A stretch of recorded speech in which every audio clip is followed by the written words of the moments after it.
Well, we're joined now by Chris Doyle, Director for the Council for Arab-British Understanding, who's in London. Thank you very much for your time. Why have the US done this? What are their motivations? Well, it's very hard to see. They've been promising to designate the Houthis as a terrorist organisation for a while.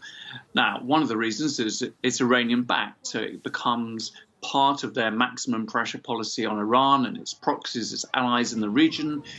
The United States has imposed sanctions on Syria and other groups, as well as Iran itself. But you have to be somewhat cynical here, because this has been introduced in a very rushed manner right at the tail end of the Trump administration.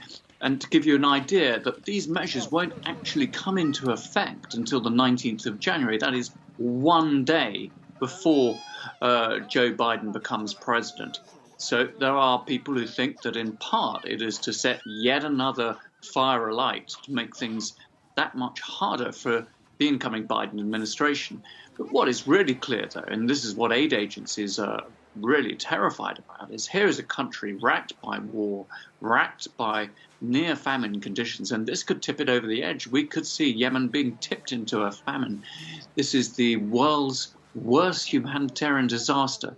Now, why would American sanctions like this cause this? Well, because 80% of Yemen's food imports, Yemen's food are imported, they're staples, they all come, and the Houthis control the roughly territory that has 70 to 80% of Yemen's population. The imports come through Sana'a Airport, the capital, that they control, through Hadeda Port, that they also control.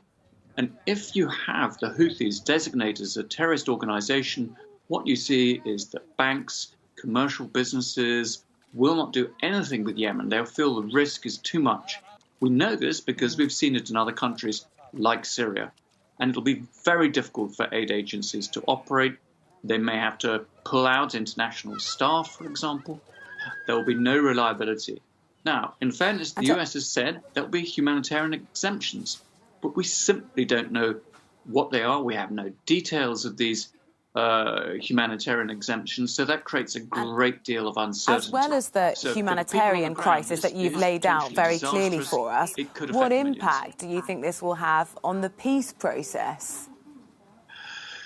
It's going to be very dire, because the United States, of course, is a major power. It can have a significant influence, and it's taken sides. Now, it's taken sides, of course, before this designation, but this will remove any sense that the Houthis will really have any trust in it.